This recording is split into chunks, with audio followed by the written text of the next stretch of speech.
ఎందుకంటే మన మీటింగ్ ఉంది మళ్ళీ.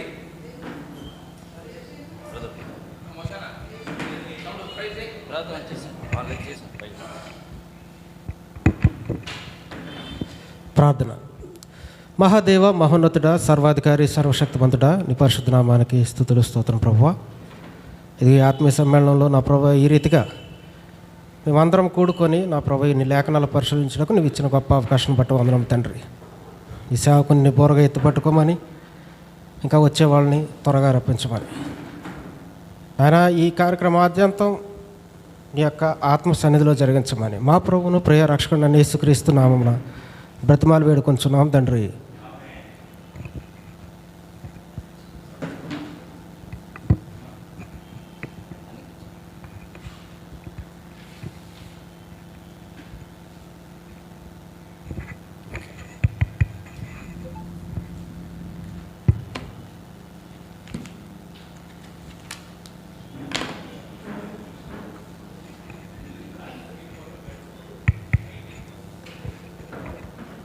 క్రీస్తునందు ప్రియ దేవుని బిడ్డలారా, ప్రభువైన యేసుక్రీస్తు నామంలో మీకు అందరికి కూడా ప్రత్యేకమైన వందనాలు. చాలా సంతోషం. మనం సాంఘిక వికాసాన్ని గురించి తెలుసుకుంటున్నాం. ఇది మనకి ఫలిత అభ్యసన కార్యక్రమాల్లో ప్రధానమైంది. ఏదైనా ఫలితం రావాలంటే సోషల్ కాన్షియస్ మనకు ఉండాలి, సాంఘిక స్పృహ, సాంఘికంగా మనము వికాసం చెందాలి. దీని మీద ఎరిక్సన్ మానవ జీవితాన్ని 8 దశలుగా చెప్పాడు. 8 దశలు. సో ఈ 8 దశల్లో ఈ సిద్ధాంతం ఏం చెప్తుందంటే 3 ప్రధానమైన విషయాల్ని ఈ సిద్ధాంతం చెప్తా ఉంది. ఏం చెప్తుందంటే ప్రతి దశలో కూడా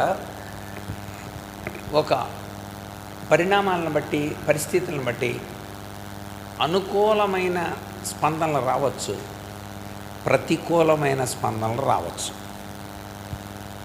క్లాసుల్లో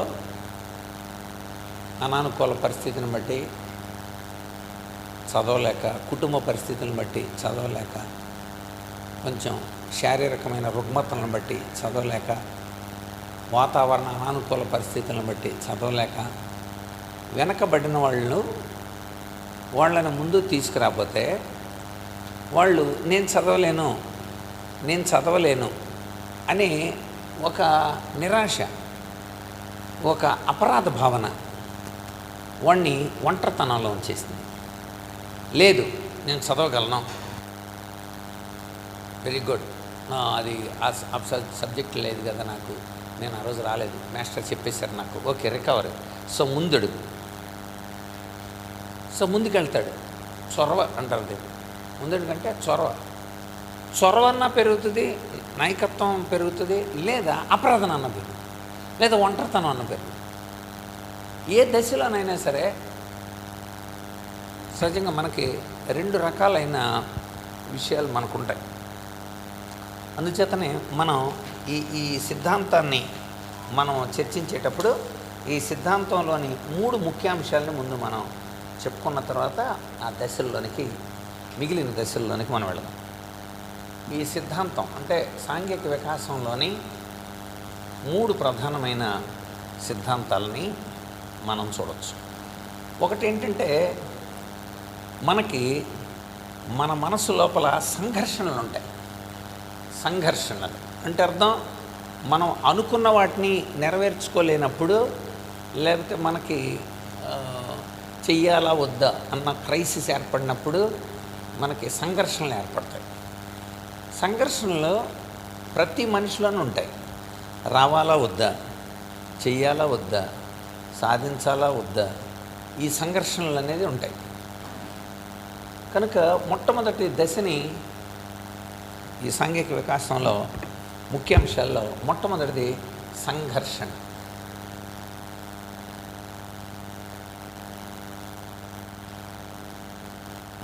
సంఘర్షణ అంటే ఏంటంటే ప్రతి దశలో కూడా సానుకూలత, లేకపోతే ప్రతికూలం. సానుకూలం లేక ప్రతికూలం. సానుకూలం అంటే ప్రొయాక్టివ్, ప్రతికూలం అంటే reactive. So proactive or reactive దశలో మనకి ఈ రెండు అంటే సంఘర్షణతో ఉంటాం. అమ్మో నేను ఈ కోర్సు నేను పూర్తి చేయలేను అంది మా పాప. ఎందుకంటే ఇది చాలా నాకు కష్టంగా ఉంది. ఇంటర్మీడియట్ వరకు ఒక రకంగా చదివితే మరి ఆ తర్వాత నుండి ఇంటర్మీడియట్ చదివిన దానికి సబ్జెక్టుకి మరి పళ్ళుకు సంబంధించింది, ఇది బీడిఎస్సి కనుక నేను ఇది చేయలేను. కనుక ప్రతికూలంగా కనిపించింది. ఇప్పుడు ప్రతికూలంగా కనిపించిన దాన్ని నేను సానుకూలంగా మార్చాలి. రియాక్టివ్ని ప్రొయాక్టివ్గా చేయాలి. సానుకూల స్పందన. నేను చేయగలనా చేయలేనా అని ఫస్ట్ ఇయర్ అంతా కూడా చాలా సంఘర్షణలోనే ఉంది. కనుక ఈ వ్యక్తి సంఘర్షణలో ఓడిపోయాడు అనుకోండి, ఇదిగో ఇవి జరుగుద్ది. సంఘర్షణలో గెలిచాడు అనుకోండి, ఇదిగో ఇవి జరుగుద్ది. This is proactive, that is reactive. అందుకని మనం ఎక్కడి వరకు చూసాం? 6 నుండి 12 సంవత్సరాల వరకు చూసాం. ఇవన్నీ కూడా ప్రొయాక్టివ్ ఇష్యూస్. అంటే విజయాలు ఇవి విజయాలు. ఇవి రియాక్టివ్. ఈ రియాక్టివ్స్ వైఫల్యాలు. అది సో కనుక మనకి మొట్టమొదటి దశ సంఘర్షణ. ఈ సంఘర్షణలో ప్రతికూలమా లేకపోతే అనుకూలమా, ప్రతికూలమా అనుకూలమా, ఈ సంఘర్షణలో ఉంటారు. రెండవది విజయం. విజయం అంటే ఏం చెప్పుకున్నాం మనం? ఆ దశలో సానుకూల అంశం గెలిస్తే, ఆ దశలో సానుకూల అంశం గెలిస్తే ఆ అంశం గెలిచిందనుకోండి, మంచి గుణం అవుతుంది. వర్చ్యూ అంటారు కదా, మంచి గుణం అవుతుంది. అది తర్వాత దశకు పునాది అవుతుంది. రీఇన్ఫోర్స్మెంట్ అంటారు, పునాది అవుతుంది. అంతే. కనుక ఎప్పుడైతే ఈ సంఘర్షణలో సానుకూలం గెలిచిందనుకోండి, వెరీ గుడ్, నేను చేయగలను. మనం పరీక్ష రాయం, వాళ్ళ చేత పరీక్ష రాయిస్తాం. మనం పరుగు పెట్టాం, వాళ్ళను పరుగు పెట్టేలా చేయిస్తాం. సో వాళ్ళని గెలిచేలా చేస్తాం మనం. కనుక మనం వాళ్ళ చేత చేయించాలి. వాళ్ళ నోట్సులు మనం రాయకూడదు, వాళ్ళ చేత రాయించాలి, వాళ్ళ చేత గీయించాలి, వాళ్ళ చేత చేయించాలి. సో ఎప్పుడైతే వాళ్ళల్లో సంఘర్షణ మొదలైందో ప్రతి దశలో ఉంటుంది. ఈ దశలో కూడా ఉంటుంది. ఇప్పుడు ఆ దశకే వస్తున్నాం మనం. 12 సంవత్సరాల వరకు చూసాం. ఇప్పుడు 13వ సంవత్సరం నుండి మనం చూద్దాం. టీనేజ్ నుండి కూడా ఎలా ఉంటుందో 4 దశలను చూపెడతాం. పోయిన వారం మనం 4 దశలు ధ్యానం చేసాం. ఈ 4 దశల్లో ప్రొయాక్టివ్ ఏంటి, రియాక్టివ్ ఏంటి. అంటే ప్రొయాక్టివ్ రిజల్ట్ ఏంటి, విజయం. రియాక్టివ్ రిజల్ట్ ఏంటి, ఫెయిల్యూర్.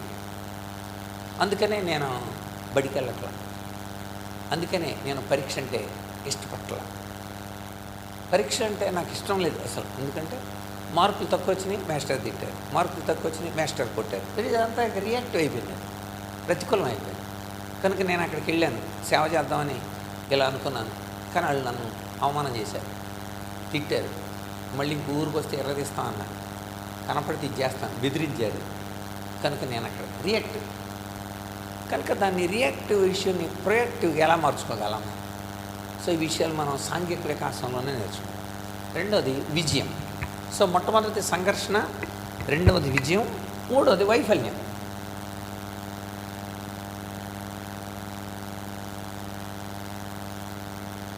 వైఫల్యం ఏంటండి?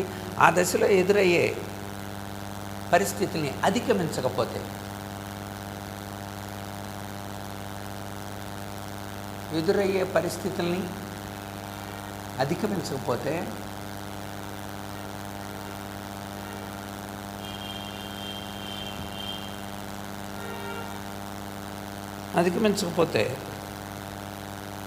ఆత్మ న్యూనత ప్రారంభమవుతుంది, ఆందోళన పెరుగుతుంది.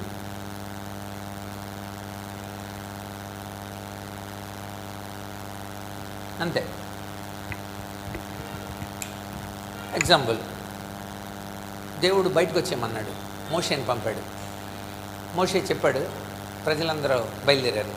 మిడ్ నైట్ పస్కా చేశారు, బయలుదేరి వచ్చేసారు. మరణదూత వలన ఎవరికి హాని కలగలేదు, అందరు గుమ్మాల మీద రక్తం ప్రోక్షింపబడింది. ఐగుప్తులోనే అందరూ ఏడుస్తున్నారు, తొలిచూరి పిల్లలు చచ్చిపోయారు, దేవుని పిల్లలు బయలుదేరారు. మిడ్-నైట్ మొట్టమొదటి నెల 14వ తారీఖు అర్ధరాత్రి వాళ్ళు బయలుదేరారు. అంటే నెల పొడుపు రోజున బయలుదేరారు అని అర్థం.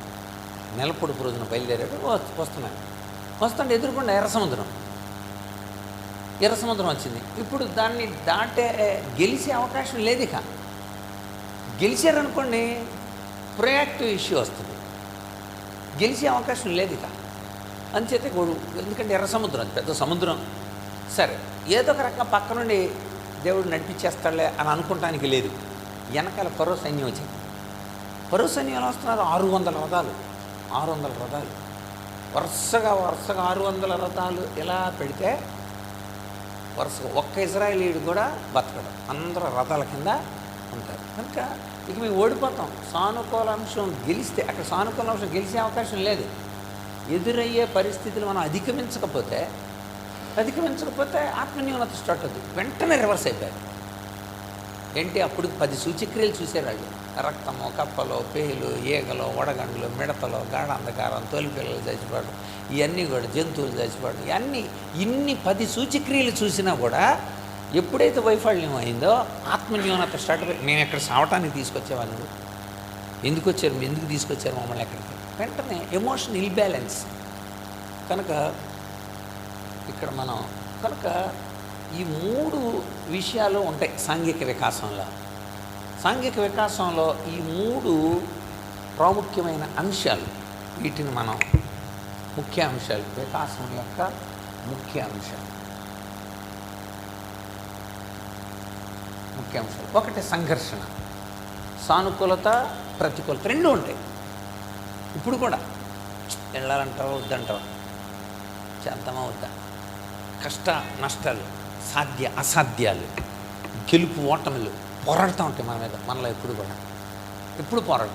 గెలిచామనుకోండి, ఇది ఈ దశలే. సరిగ్గా మనం పోయిన వారం చూసాం. ఇప్పుడు మీకు ఆ సీన్ అర్థమైంది, ఆ సిచ్యువేషన్ అర్థమైంది కనుక ఇప్పుడు మీకు ఇది ఇంకా బాగా అర్థం అవుతుంది. చిన్న శైశవ దశ, చిన్న పిల్లలు, 1వ సంవత్సరం వాళ్ళకి వాళ్ళ అమ్మను బట్టి, అక్కడ తనతో ఎక్కువసేపు ఎవరు ఉంటున్నారో వాళ్ళని బట్టి ఒక నమ్మకం, ఒక భద్రత వచ్చారు. ముఖాలు మారిన, స్పర్శ మారిన, తర్వాత శబ్దం మారిన, వెంటనే అనుమానం, భయమే. స్పర్శ మారింది, ఇంకొకళ్ళు అలా ఎత్తుకున్న వెంటనే స్పర్శ తెలిసిపోతుంది. వెంటనే ముఖం ఇలా చూస్తారు. ఆ దశలో ఆ పిల్లలు ముఖాన్ని, అంటే రూపాన్ని మాత్రమే గుర్తుపెట్టుకున్నారు. ఆకారం అంటారు దాన్ని, ఆకారాన్ని మాత్రమే గుర్తుపెట్టుకుని ఇంకొక ఆకారం వచ్చినట్టు ఏడుస్తారు. ఎందుకని? వాళ్ళకి న్యూనత ఏర్పడింది, అనుమానం ఏర్పడింది, భయం ఏర్పడింది ఆ దశలో. ఇది ఫస్ట్ 1వ సంవత్సరం. నెక్స్ట్ 3 సంవత్సరాల పిల్లలు. 3 సంవత్సరాల పిల్లల్లో స్వతంత్రత పెరుగుతుంటుంది, ధైర్యం పెరుగుతుంటుంది, కాళ్ళతో తన్నుతుంటారు, చేతులతో ఇలా కొడుతూ ఉంటారు. అంత స్వతంత్రత ఉంటుంది. వాళ్ళకి తప్పు రైట్ తెలియదు, వాళ్ళకి చాలా ధైర్యం ఉంటుంది వాళ్ళకి. అదే టైంలో మీరు కనుక ఆ వయసులో చాలామంది 3 సంవత్సరాల పిల్లల్ని వాతలు పెట్టడం, 3 సంవత్సరాల పిల్లల్ని కర్రలతో చిత్తకొట్టేయటం, సందేహం కలుగుతుంది, సిగ్గుపడిపోతుంటారు. సిగ్గు లేక సందేహం, అనుమానాన్ని మనం వాళ్ళకి కనుక కలిగించిన వాళ్ళం అవుతాం. నెక్స్ట్ 6 సంవత్సరాల్లో, ఇది 1 నుండి 3 అంటే 3 నుండి 6 అంటే ఇది అంగన్వాడీ. 3 నుండి 6 అంగన్వాడీ దశలో చొరవ ఉంటుంది వాళ్ళకి. ముందడుగు అంటే చొరవ అని అర్థం. చొరవ ఉంటుంది, నాయకత్వం పెరుగుతుంది ఆ దశలోనే. కనుక మీరు స్వతంత్రత ఇస్తే చొరవ ఉంటుంది. అందుకని వాళ్ళు ప్రతిదీ కూడా పట్టుకోవాలి, మేము ముట్టుకోవాలి, మేము. అందుకని వాళ్ళు పట్టుకోవటానికి వీలుగా ఉంటాయి అన్నీ. అంగన్వాడీలు అన్నీ పట్టుకోవటానికి ప్రతి ఒక్కరికి ఇవ్వండి అంటుంటారు. కనుక జ్ఞానేంద్రియ స్పర్శ వాళ్ళకి చాలా ఇష్టం. కళ్ళతో చూడాలి, వాళ్ళు చేతులతో పట్టుకోవాలి. ఏదంటే నాకు కూడా వాసన చూపివా అని అడుగుతారు. కనుక చెవులతో వినాలి ఆ దశను. అందుచేత చొరవ ఉంటుంది, నాయకత్వ పిలువలు పెరుగుతాయి. లేదా అపరాధ భావన ఇక్కడ నుండి స్టార్ట్ అవుతుంది. నేను తప్పు చేస్తున్నాను, తప్పు చేస్తున్నాను అంతే. ఇంకా మళ్ళీ మా టీచర్కి నేనంటే అసలు ఇష్టం ఉండదు ఆడి ముందే. ఎందుకంటే నేను నల్లగొన్నానంట కదా, అపరాధ భావన ఆడికి అక్కడే స్టార్ట్ అవుతుంది. రే ఎర్రోడా, రే అండోడా, రే నెత్తోడా, ఇలాగా వెంటనే. అందుకని దేవుడు మాట్లాడేటప్పుడు కూడా అలాంటి స్వభావాన్ని మనసులో ఉండి డైరెక్ట్ నేను నెత్తోడిని మాట్లాడి నేను అనేసాడు. నేను బాలుడిని, నేను చెప్పలేను అనేసాడు ఇర్మియా. నెత్తోడిని అలాంటి అనేసాడు మోషే. కనుక ప్రతి వాళ్ళ అసక్తత బయటపడిపోద్ది. ఆ పోరాటం ఉంటుంది అన్నమాట ఎప్పుడు కూడా. అంటే మనం చీలిమేమో ఆమోస్ కూడా వెంటనే చెప్తాడు, నేను మేడిపండు, నేను ప్రవక్తను కాదు, ప్రవక్తల శిష్యుని కాదు, ప్రవక్తల కొడుకుని కాదు నేను, కనుక నేను చేయలేను అన్నాను. నేను నీ నోట్లో పెడుతున్నాను మాట, నువ్వు వెళ్ళి చెప్పు. So proactive చేస్తున్నానమాట. ప్రతికూలతని అనుకూలతగా దేవుడు మారుస్తాడు సాంఘికంగా ఉపయోగపడటం కోసం. కనుక పిల్లల్లో ఈ యొక్క అపరాధ భావన, ఒంటరితనం స్టార్ట్ అవుతుంది. అందుకని వెళ్ళాడు ఒక చివరిలో కూర్చుంటాడు. ఆడు చెప్తాడు, నన్ను గట్టి కొట్టింది టీచరు, అందుకే ఆ రోజు నుండి నేను టీచర్ దగ్గర దూరంగా కూర్చుంటాను అంటాడు, చెప్తాడు. సో ఒంటరితనం. Next elementary school 7th class వరకు, యూపీ వరకు చూసాం. పిల్లల్లో కృషి ఎక్కువ ఉంటుంది. అందుకే ప్రాజెక్ట్ వర్క్లు ఇస్తారు. ప్రాజెక్ట్ వర్క్లు చేయండి, ఇది చేయండి, అది చేయండి. 7వ తరగతి వరకు కూడా చాలా నైపుణ్యం బయటపడుతుంది. డ్రాయింగ్ వేస్తుంటుంది 7వ తరగతి లోపాన్ని. స్కిల్స్ అన్నీ బయటకు వచ్చేస్తుంటాయి. డబ్బాల మీద దరువు కొడుతుంటాడు అప్పుడు. వాడికి అప్పుడే స్టార్ట్ చేయాలన్నమాట. లేకపోతే పెయింట్లు వేస్తుంటారు. గోడల నిండా బొమ్మలే. చర్చిలో కూర్చున్నా కూడా బొమ్మలు గీసేస్తుంటారు. ఒకడైతే నా ఫోటో వేసేసేస్తున్నాడు, నా బొమ్మని ఎత్తన్నాడు, ప్రసంగం చేస్తాను చూపించాడు వాళ్ళ నాన్న. వెరీ గుడ్ అండ్ ఏం తిట్టకో. ఆడికి కావలసిన మొత్తం పెయింట్లు, కలర్స్, పెన్సిల్లో 6 రకాలు ఉంటాయి. 6 రకాల పెన్సిళ్ళు మొత్తం ఇవన్నీ కొనిచ్చేసేది ఆడికి.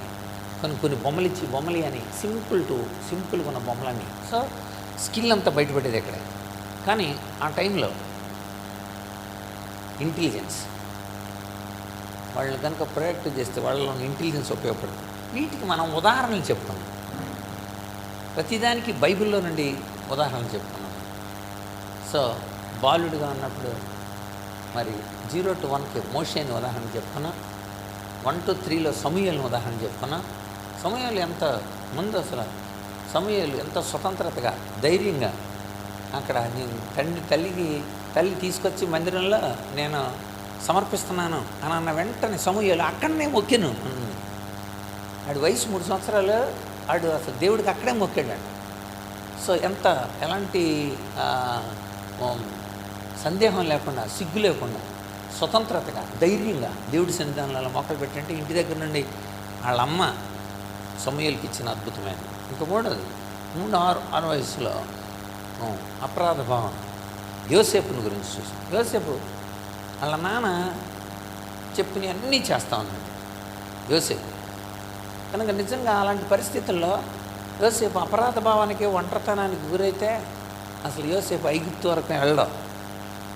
అతను కళ్ళు వచ్చినప్పుడు కళ్ళ విషయాలు చెప్పాడు. వాళ్ళ నాన్న చాలా మంచి సహకారం ఇచ్చాడు. ఇది చాలా చొరవతో అన్ని విషయాలు వాళ్ళ అన్నయ్యలతో చెప్పాడు. ఆడే చివరికి నాయకత్వం కూడా. అసలు వాళ్ళ నాన్న ఇచ్చిన ప్రోత్సాహం, దేవుడికి అతనికి ఇచ్చిన కళ్ళం, వీటన్నిటిని బట్టి యోసేపు వాళ్ళ నాన్న ఇచ్చిన సహకారం అంటే ముసలితనంలో పుట్టిన కొడుకు నా వీడు అని చాలా ఆడికి ఒక చొక్కా తొడిగించడం చాలా చొరవ వచ్చేసింది.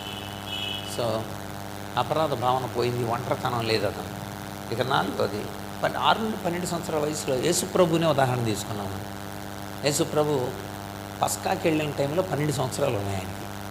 అలాంటి టైంలో ఆయన ప్రజ్ఞకి, ఆయన ఇంటెలిజెన్స్కి అందరూ ఆశ్చర్యపోయారు. కనుక యేసు జ్ఞానమందును, వయసునందును, దేవుని దయందును, మనుషుల దయను వర్ధిల్లుచును. క్వశ్చన్ అండ్ ఆన్సర్స్కే అక్కడున్న బోధకులు ఆశ్చర్యపోయారంటే, ఆయన వారిని అందరినీ ప్రశ్నిస్తున్నాడంటే, అంటే ఈ ఏజ్లో అంత బాగా పిల్లల్ని మనం చేయొచ్చు. సండే స్కూల్స్లో రేపు 27వ తారీఖున సండే స్కూల్ టీచర్ల ట్రైనింగ్ జరుగుతుందండి. టీచర్స్ ట్రైనింగ్ జరుగుతుంది 27వ తారీఖు. మేము సండే స్కూల్ టీచర్లు కావాలనుకున్న వాళ్ళు 4 సబ్జెక్టులు ప్రధానమైనవి చెప్తారు. Biblical base of child evangelism, పిల్లల పరిచర్యకు బైబిల్ ఎలాంటి ఆధారాలు ఇచ్చింది, మొట్టమొదటి సబ్జెక్ట్. రెండోది ఈ చైల్డ్ సైకాలజీ, పిల్లలు ఎలాంటి మనసు ఉంటారు, చిన్న పిల్లలకి ఎలాంటి మనసు, ఒక 15 బొమ్మలు. కొద్దిగా నెక్స్ట్ స్టేజ్ వాళ్ళకి ఏ వయసులో, నెక్స్ట్ స్టేజ్ వాళ్ళకి ఎలాంటి లక్షణాలు ఉంటాయి, లక్షణాలన్నీ చూపెడతారు. సో అలాంటి పిల్లలకి ఇలా చెప్పాలి అనేది రెండో సబ్జెక్ట్. మూడోది ట్యూనింగ్ ద సింగింగ్ టైం, పాటలు ఎలా నేర్పించాలి, ఎలా పాడాలి, వాళ్ళకి ఎలా చెప్పాలి. చిన్నపిల్లలకి పాటలు నేర్పించేటప్పుడు తీసుకోవాల్సిన జాగ్రత్తలు, పాటలు ఎలా నేర్పించాలో నేర్పిస్తాం. ఇక 4వది లెసన్ ప్లాన్ అండ్ డెమాన్స్ట్రేషన్, కథ ఎలాగ ఫ్రేమ్ చేసుకోవాలి, మనం ఎలా చెప్పాలి, ఆ 4 విషయాలు ఉంటాయి.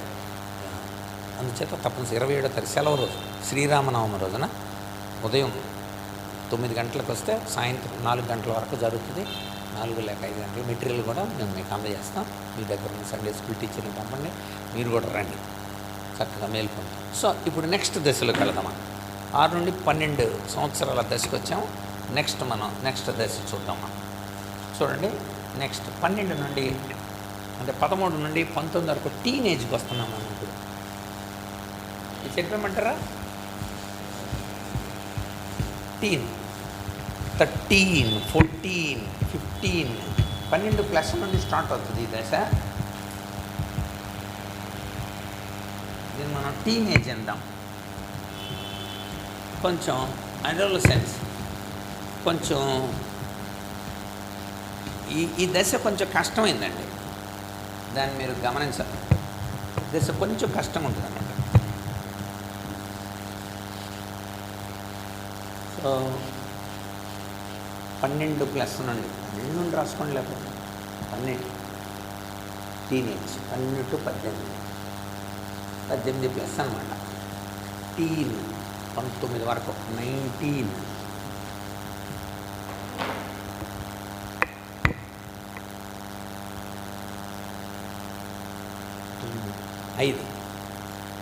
ఇది 5వ దశ. దీన్ని మనం యవ్వన దశ అంటాం కదా అన్న. కౌమార దశ, రైట్, మంచిది, థ్యాంక్ యూ. కౌమార దశ 12 to 18 నోట్ చేసుకోండి. 12+ నుండి 18+ వరకు.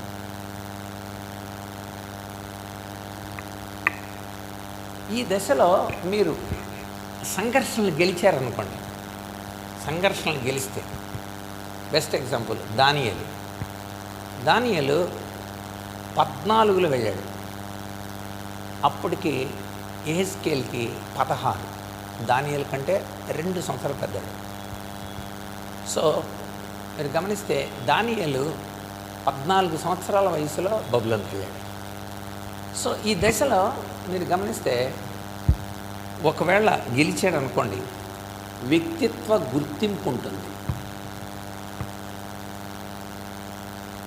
వ్యక్తిత్వ గుర్తింపు, దీన్ని రోల్ ఐడెంటిటీ ఉంటుంది.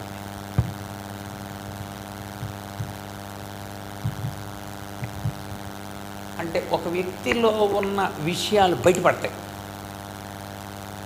12 బాగా పడతారో, బాగా చేయగలవు, బాగా చదువుతావు, రోల్ ఐడెంటిటీ వచ్చేద్ది వాడికి ప్రోత్సాహం ఇస్తే. అందుకని ఈ టీనేజ్లో వాడి యొక్క రోల్ని ఐడెంటిటీ చేసి ప్రోత్సహించాలి సాంఘికంగా. నువ్వేం చేస్తావు? మన దృష్టిలో చాలా చిన్నాడు, అందుచేత మనం ఏం చేస్తామండి, నువ్వు అలా చేయలేవు. ఆడి ఐడెంటిటీని మనము గుర్తించాలి. వ్యక్తిత్వ గుర్తింపు, ఐడెంటిటీ, రోల్ ఐడెంటిటీ లేదనుకోండి, అయోమయం లేకపోతే గందరగోళం.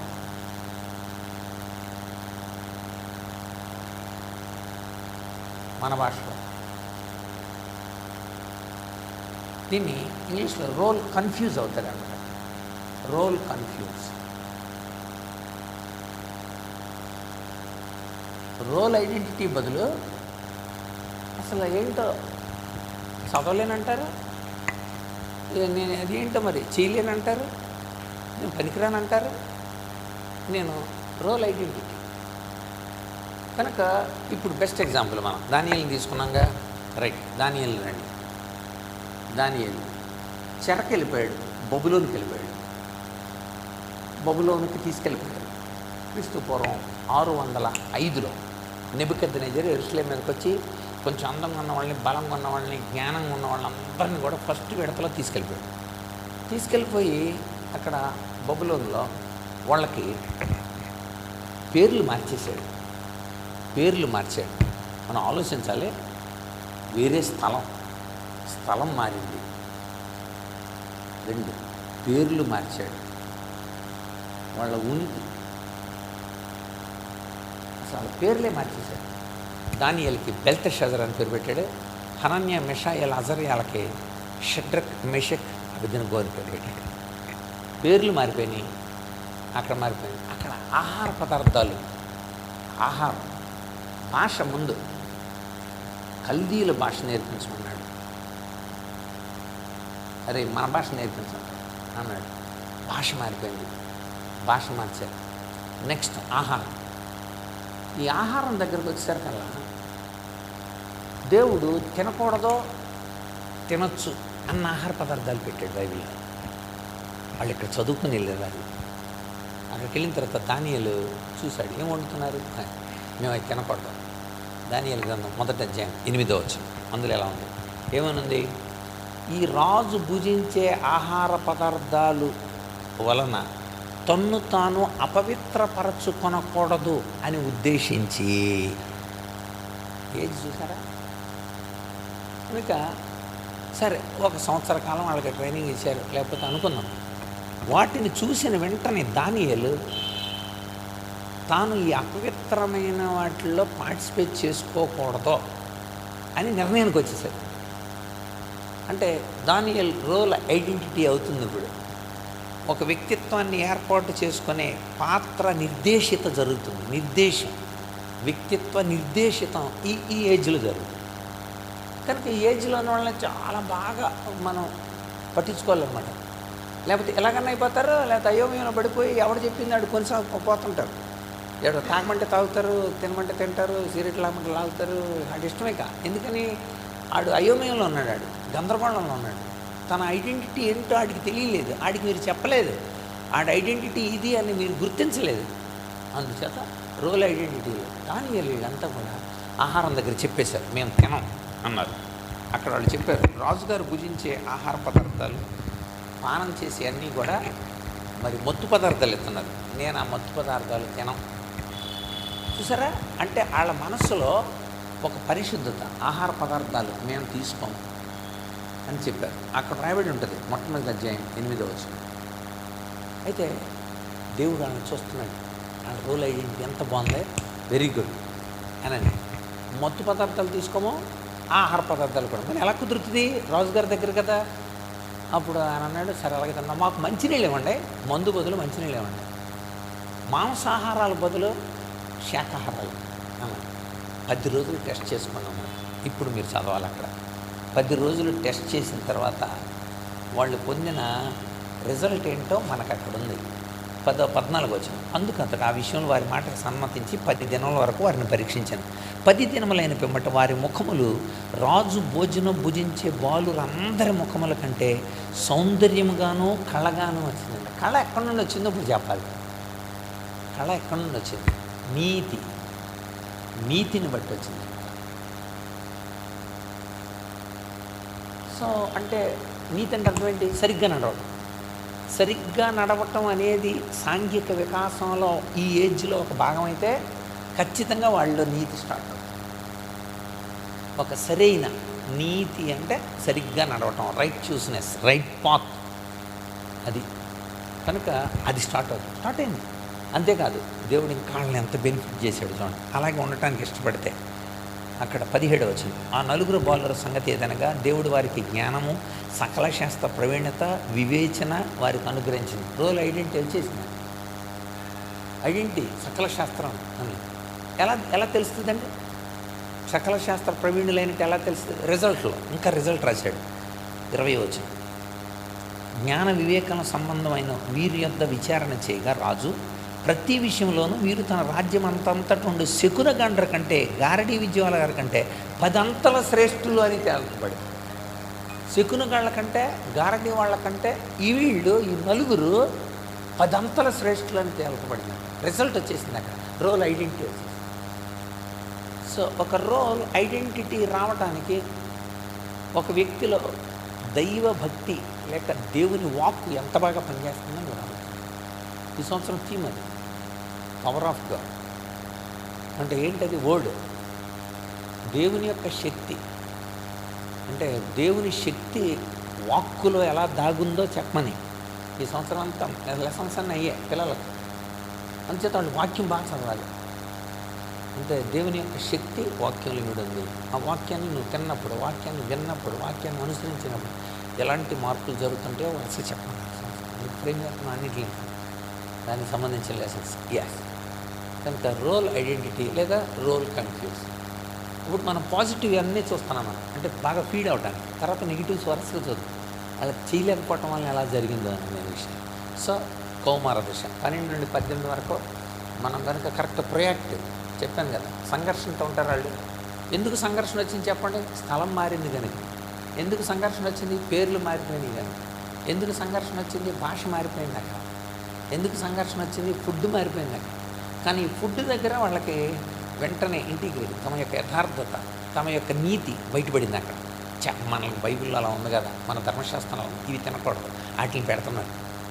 సో ఎప్పుడైతే వాళ్ళు నీతిని అనుసరించాలి, వేరే దేశం కదా అసలు, వేరే ప్రాంతానికి వెళ్ళినప్పుడు పిల్లలు వాళ్ళు ఇష్టం వచ్చినట్టు సినిమాలు చూసారు, వాళ్ళు ఇష్టం వచ్చినట్టుగా ఉంటారు. కానీ అలా కాదు, దైవభక్తి వాళ్ళల్లో ఉన్నందువలన రోల్ ఐడెంటిటీ వచ్చేసింది. ఎక్కడైనా సరే యోసేపు ఎంత చిన్న వయసులో వెళ్ళాడు అక్కడికి. మరి అక్కడికి వెళ్ళిన తర్వాత అతను రోల్ ఐడెంటిటీ అక్కడ కరెక్ట్గా ఇక్కడ కళ్ళ సరే అండి, వీళ్ళు నమ్మలేదులేండి. అక్కడ రోల్ ఐడెంటిటీ జైల్లో కనబడింది. జైల్లో వాళ్ళకి ఇద్దరికి కళ్ళు వచ్చింది.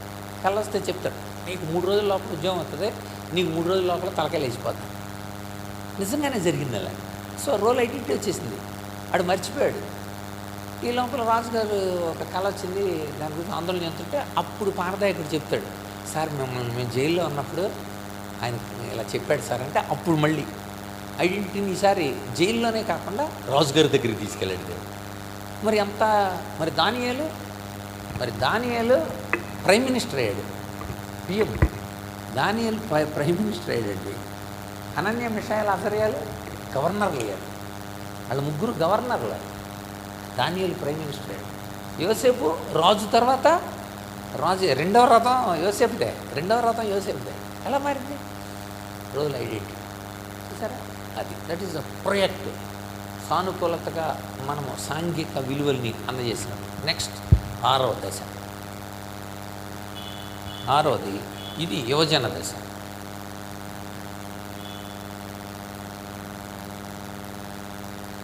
యువజన దశ 18 నుండి 40 వరకు వేసుకోవచ్చు. 18 నుండి 40. ఈ దశలో మనము సలహా ఇస్తే, ఈ దశలో మనం కనుక సలహా ఇస్తే, ఈ యువజన దశలో ప్రేమ అనే అదే యవ్వన ప్రేమ ప్రొయాక్టివ్లో ఉంటుందండి. రెండోది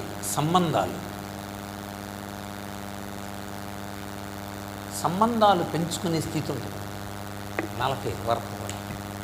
అంటే అందుకని మనం మ్యారేజ్ ఈ స్టేజ్లోనే 18 నుండి 18+ కదా, 18 నిండిన వాళ్ళకే పెళ్లి చేయమని ఎందుకంటున్నాం మనం? ఇక్కడ నుండి ప్రేమ అర్థం ఏంటో తెలుస్తుంది. సంబంధాలు కలిగి ఉంటాం మనం అందరం. ప్రొయాక్టివ్. ఒకవేళ వాడు రియాక్టివ్, ఒకవేళ ఫెయిల్ అయ్యాడు అనుకోండి, వైఫల్యతే కనుక జరిగిందనుకోండి, అది పోయి ఒంటరితనం ఏర్పడుతుంది.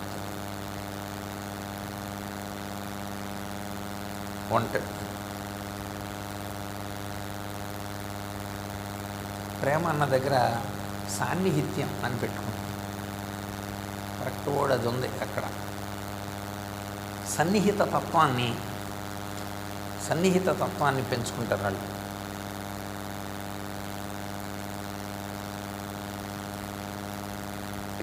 సో దిస్ ఈజ్ కాల్డ్ ఇంగ్లీష్లో ఇంటిమసీ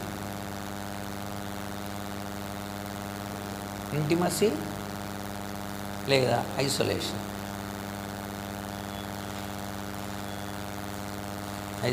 ఒంటరితనం.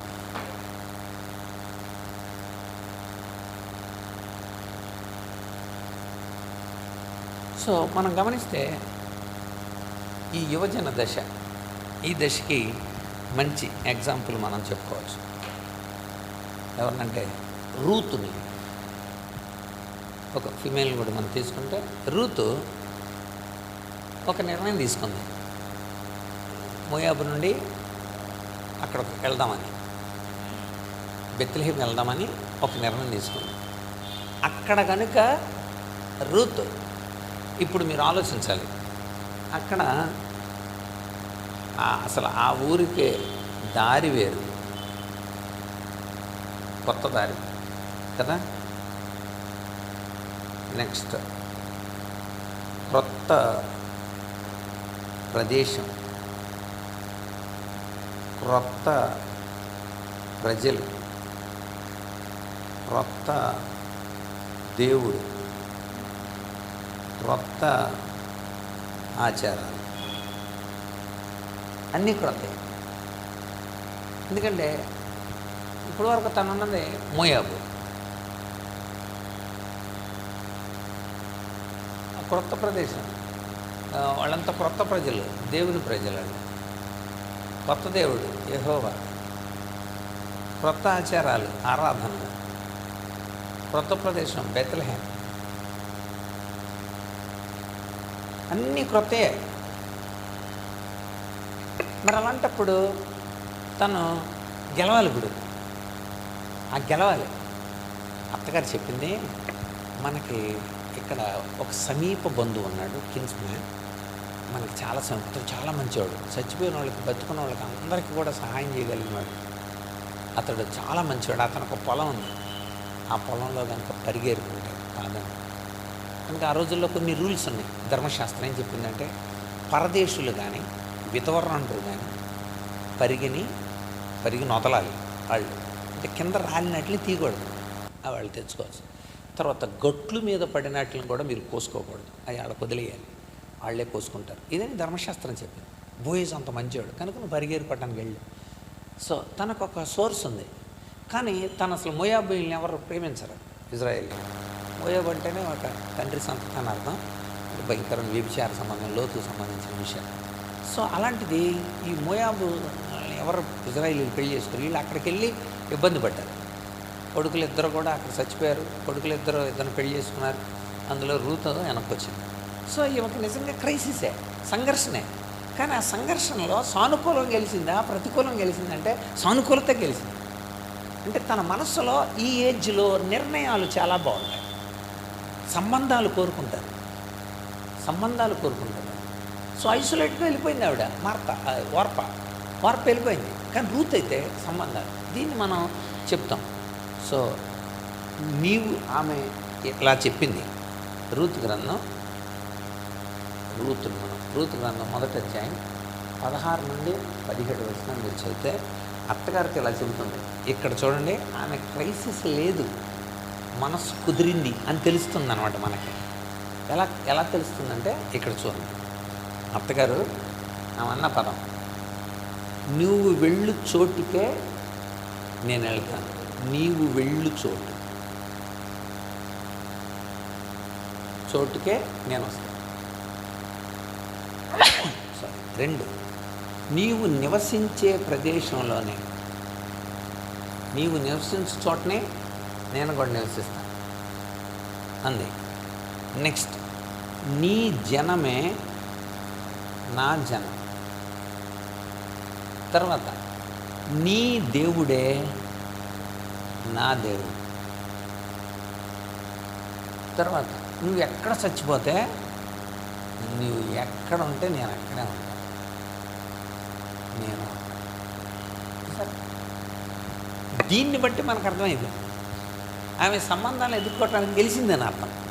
సంఘర్షణలో గెలిచింది రూతు. కనుక నాకు ఒక భరోసా వచ్చేసింది, నీ దేవుడే నా దేవుడు, నీ జనమే నా జనం.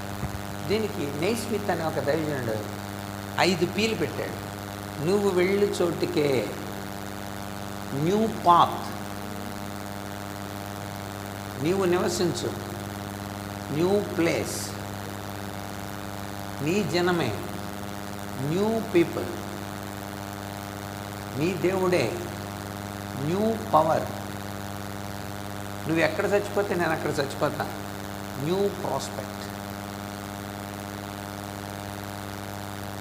So new path, new place, new people, new power and new prospect.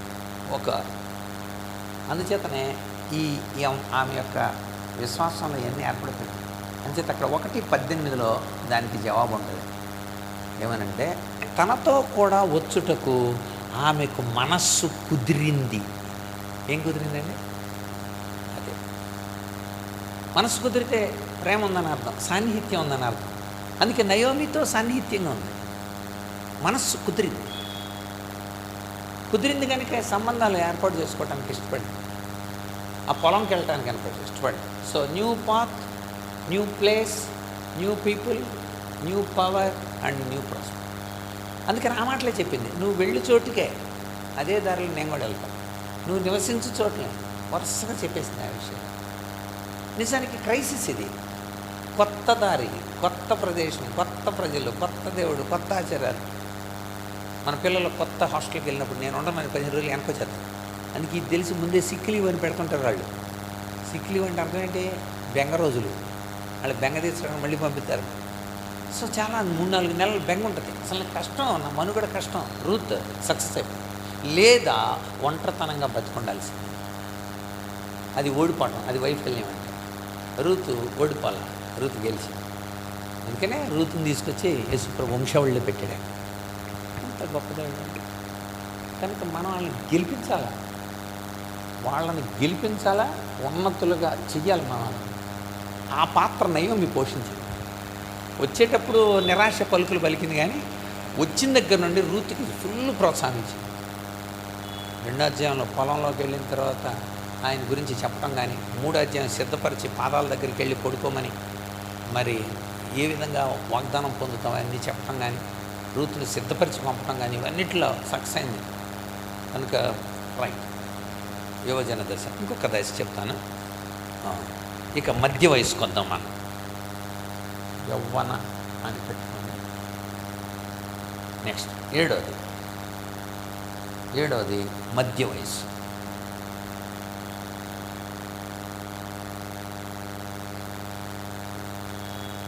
మధ్య వయసు 40 నుండి రిటైర్మెంట్ అయిన తర్వాత 65 వరకు. 40 నుండి 65 వరకు ఈ మధ్య వయసు. ఈ మధ్య వయసులో సహజంగా వాళ్ళు కనుక ప్రొయాక్ట్ కనుక ఉంటే ఇంకేం చేస్తాం అనుకున్నాడు అనుకోండి, ఇంట్లో కూర్చొని చక్కగా ఊగే కుర్చీలో కూర్చొని అన్నీ చూసుకుంటూ ఉంటాడు. లేదా గెలిచాడు అనుకోండి, సమాజ సేవ చేస్తాడు. సమాజ సేవ, దీన్ని ఉత్పాదక స్థితి అంటారు. ఉత్పాదక స్థితి అంటే ఏంటంటే, ఒక నలుగురిని పిలిచి, రే నువ్వు ఇలా చేయాలరా, నువ్వు ఇలా గెలవాలి, అర్థమైందా, ఏదైనా రొట్టె తిన్న దగ్గర రా అని నువ్వు ఏదో ఒక ఇండస్ట్రీ పెట్టు, ఖాళీకున్నావు ఎందుకు, నేను సహాయం చేస్తానులే, నువ్వు ఏదో మిషన్ ట్రైనింగ్ పెట్టుకో, మిషన్ కుట్టుకో, ఇలాగ ఉత్పాదకం అన్నా చేస్తాడు. లేదా సామాజిక సేవ అన్నా చేస్తాడు. లేదా స్తబ్దతగా మిగిలిపోతాడు, ఓడిపోతాడు. ఒంటరిగా కూర్చొని దైవ ధ్యానాలు చేస్తుంటారు. చూసారు మీరు ఎప్పుడన్నా? ఆ ఏజ్ వాళ్ళు కూర్చొని ఇంకేంటమ్మా పొద్దున్న లేచి అందరు ఎవరి పనులు చూసుకుంటూ పోతారు కదా, అలాగా ధ్యానం చేసుకుంటూ కూర్చుంటాను నేను. చూసుకుంటే అది కూడా ఎక్కువసేపు చూడనివ్వరులేమ్మా నన్ను. చూడకూడదన్నారు డాక్టర్. ఇంకంతే, స్తబ్దత అయిపోతారు. ప్యాసివ్ అనమాట. ఆలోచనలు తలుచుకుంటూ ఫీల్ అయిపోతుంటారు. లేక నిద్రకు అలవాటు పడిపోతారు. నిద్రకు అలవాటు పడిపోతారు ఎక్కువ మంది. కావాలని నిద్రపోవటం, అది నిద్రపోతానే అంతే. లేస్తారు, అన్నం తింటారు, మళ్ళీ కాసేపు. కానీ మిగిలిన వాళ్ళు అదే కనుక ఇదనుక ఉత్పాదక స్థితి అలా ఉండదు. వాళ్ళు యాకోబు మరి కాలేబ్ అంటాడు, నాకు 85 సంవత్సరాలు వచ్చినాయి, అప్పుడున్న బలమే ఇప్పుడుంది, నా చెప్పులు తెగలేదు, నా చొక్కాలు మాయలేదు, మేము దేవుడి కోసం అలా పనిచేస్తున్నామని ఎంత సాక్ష్యం చెప్పాడు. అది ఉత్పాదన. మరి 86 సంవత్సరాలు వచ్చేదాకా శిఖమన్నాను గారు ఉత్పాదక శక్తి 86 ఏకంగా, 65 కాదు అసలు. 86లో కూడా ఆయన వెళ్ళిపోయి బైబిల్ కాలేజ్కి వెళ్ళి, మీరు ఇలా ఉన్న లాస్ట్ మెసేజ్ చూడండి సార్, శిఖామణి గారి చివరి వర్తమానం అక్కడే చెప్పింది. ఏం చెప్పారు చూడండి. అసలు ఇంకా మేము వెళ్ళిపోతామే, మీరు ఎలా ఉంటారో చూసుకోండి, అదే మొత్తం మెసేజ్ అన్నారు. సో ఉత్పాదక స్థితి అలా కనపడుతుంది. సో ఈ స్టేజ్లో అంటే ఫెయిల్ అయ్యారా సక్సెస్ మనకు తెలిసిపోతుంది. ఏం చేస్తున్నారు మీరు రిటైర్ అయ్యాక అని అడిగాను అనుకోండి, వాళ్ళు చెప్తుంటారు. ఇప్పుడు జేమ్స్ అన్న రిటైర్ అయిన దగ్గర నుండి ఏం చేస్తున్నాడు తెలుసు సార్, ఈ క్యాలియోగ్రఫీ ఏమన్నా క్యాలిగ్రఫీ ఎస్, చాలామంది పిల్లలు, వేల మంది పిల్లల్ని సిద్ధం చేస్తున్నాడు. హ్యాండ్ రైటింగ్ మొత్తం స్కిల్ అన్న, మొత్తం మన ప్రాంతాలన్నింటిలో అన్న మాస్టర్ అందులో కాలిగ్రఫీ చక్కగా ఎలా రాయాలనేది. కనుక వీటి ఈ టైంలో నేను చెప్పాను, స్తబ్దతగా ఉండాల్సిన వాళ్ళు సమాజ సేవ చేస్తారు, ఉత్పాదక స్థితిని కలిగి ఉంటారు, లేదా స్తబ్దత. ది బెస్ట్ ఎగ్జాంపుల్ అపోస్తులైన పౌలుని తీసుకుని. పౌలు అసలు మామూలు కాదు. పౌలు చేసిన విషయాలు రాస్తే గుండె పగిలిపోద్ది అనమాట. అతను అంటాడు చూడండి, అసలు కొరింథీ 2వ పత్రిక 11వ అధ్యాయం, కొరింథీ 2వ పత్రిక 11వ అధ్యాయం చూడండి, అక్కడ రాయబడిన మాట 23 నుండి. నేను ఎక్కువగా పరిచర్య చేస్తున్నాను, విశేషంగా ప్రయాసపడుతుంది. అసలు చూడండి, విశేషంగా ప్రయాసపడ్డా. చదవండి బ్రదరు, ప్రయాసపడుతుంది. చదవాలి. నటి వయసు నుండి తను చేసిన పరిచర్య తర్వాత కాదండి, అనేక పర్యాయాలు జైల్లో ఉన్నాను, జైలు. నెక్స్ట్ దెబ్బలు తిన్నాను, మరణకరమైన పరిస్థితిలో ఉన్నాను, 5 మార్లు 1 తక్కువ 39 దెబ్బలు చొప్పున 5 సార్లు దెబ్బలు తిన్నాను, 3 సార్లు బెత్తాలతో కొట్టబడ్డాడు, ఇంకో రాళ్లతో కొట్టబడ్డాడు, 3 సార్లు ఓడ పగిలి ఇబ్బంది పడ్డాడు, 1.5 డే సముద్రంలోనే ఉండిపోయాడు, రాత్రి పగలు తెలియకుండా. ప్రయాణాల్లో, నదుల్లో, ప్రజలతో చాలా ఇబ్బందులు పడ్డాడు. చూసారా, ఇది ఉత్పాదక స్థితి. మరి పౌలుతో పాటు ఎంతమంది? పౌలు ఎలా ఉంటే, పౌలు చుట్టూరు కూడా మీరు చక్కగా గీతలు గీయచ్చు వరుసగా. పౌలు అంటే పరిచయం చేసేటప్పుడు పౌలుతో పాటు కూడా తిమోతి, తీతు, బర్నబా, మార్కు, లూకా, శీల, ఎఫ్రోదితు, ఎఫ్రా, ఎంతమంది? వీళ్ళందరినీ అంటే తిప్పటమే. ఏంటి పౌలు మరి చూడండి, మరి ఎలా వెళ్ళగలిగాడు? ఉత్పాదక స్థితి. మనం కూడా చాలామందిని అలా సిద్ధం చేయొచ్చు. నా గోలు కూడా అలాగే. మనం ప్రభు దగ్గరికి వెళ్ళే లోపల ఇంతమందిని సిద్ధం, అందుకే ఇది అసలు అంత ఖర్చు పెట్టేది. ఏం తీసుకెళ్ళాం మనం, చక్కగా అలా సిద్ధం చేసేస్తే వాళ్ళు చేసుకోతారు మొత్తం. అలా ట్రైనింగ్ సెంటర్, ఒక అద్భుతమైన రిసోర్స్ సెంటర్గా. అందుకోసం ఎంతో ఖర్చుతో లక్షలే అన్నీ.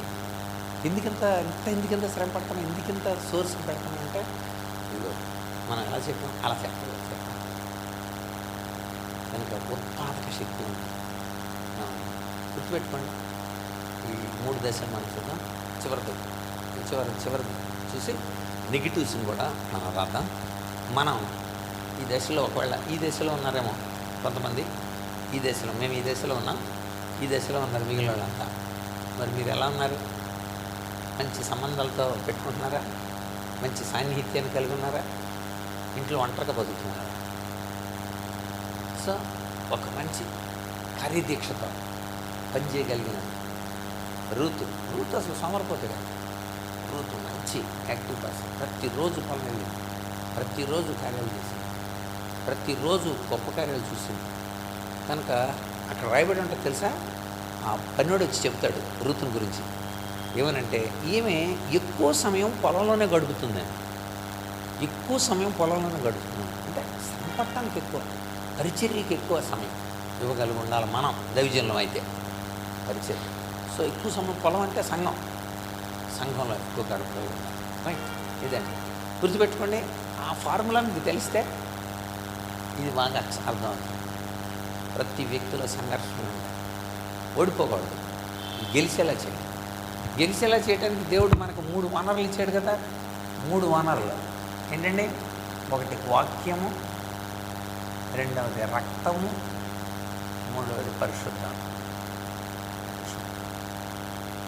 ప్రతిసారి గెలవటానికి 3 పనిచేస్తాయి. వాక్యం ప్రోత్సహిస్తుంది, వేసే రక్తం మనల్ని ప్రోత్సహిస్తుంది, 3 పరిశుద్ధాత్మ కూడా ప్రోత్సహిస్తుంది. అలా మనం విజయులుగా ప్రొయాక్టివ్ సానుకూలతలో వచ్చే ఫలితాలని మనం పొందుతూ మరి ప్రభు కోసం గెలవటానికి పరిశుద్ధాత్ముడు మనల్ని అందరినీ సహాయపరచును గాక. ఆమేన్. ప్రార్థన చేద్దామండి. తమ్ముడు చందు ప్రార్థన చేయనా?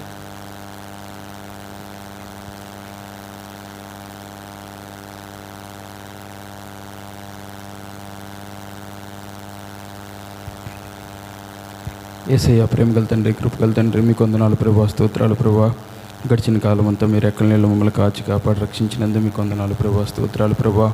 ఈరోజు ప్రభా మిమ్మల్ని ప్రభా యేసయ్య జ్ఞానించుకోవడానికి ప్రభా, యేసయ్య సమాజంలో మేము ఎలా ఉండాలో ప్రభా మీరు తెలియజేసినందుకు మీకు వందనాలు ప్రభా, స్తోత్రాలు ప్రభా.